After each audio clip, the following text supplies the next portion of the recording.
Hi, President Pignatello. Listen, this social isolation is driving me insane. I miss my students way too much. All right, I'll carry on.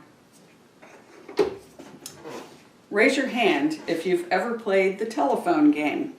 That's the one where you whisper something into someone's ear, and then they whisper it into somebody else's ear, and so on until you get to the 20th person, and they repeat the message, and it is totally not how it started.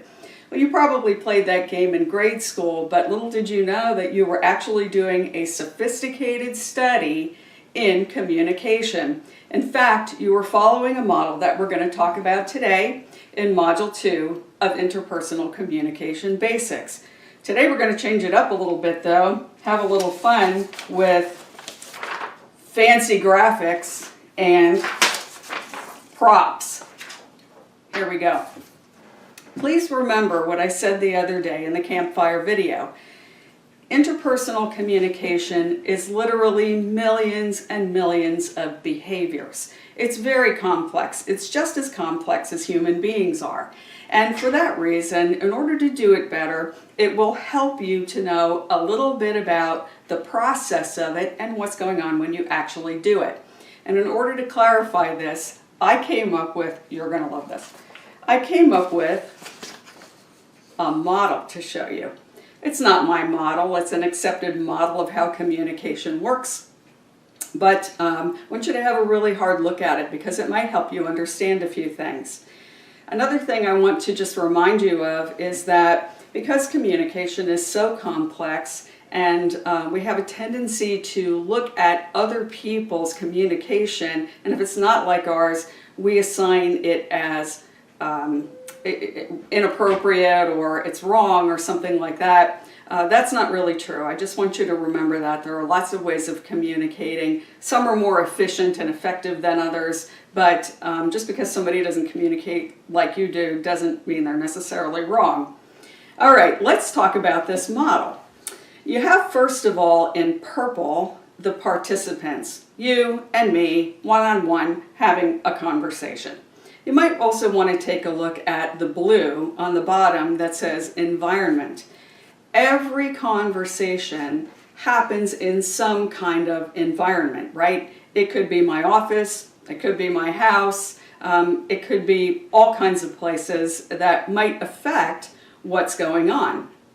In fact, I'm guessing you communicate very differently in your home or around your friends than you would at school or certainly with your professors, right?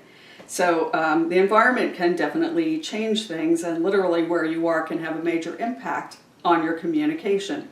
You'll notice also there are participants who are sending messages and feedback. It's a process. It goes around in a loop. So I send you a message, I get feedback from you. But it's a little more complicated than that even, because you'll notice that there are these little red bars beside each of the person's heads in here. Those are filters.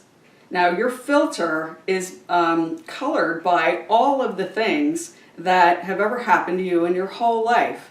So let me show you this. Here's the fancy props. Ready? Wait for it. I actually have with me two filters. Two different kinds of filters, actually. I think this one goes like this. Two different kinds of filters.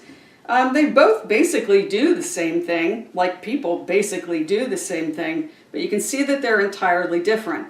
What I want you to note about them, though, is that they're quite clean looking. And in reality, none of us have a really clean filter. Your filter is made up of all of the experiences you've ever had in your whole life.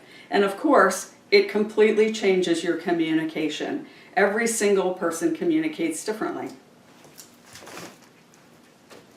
Back to the model. You'll also notice a little green thing on here that says Encoder. So the way it works is that I've got a message rolling around in my head, and I encode it through my language, my perception of things. I kind of create this message for you and I throw it out there like a ball, like I'm tossing you a ball.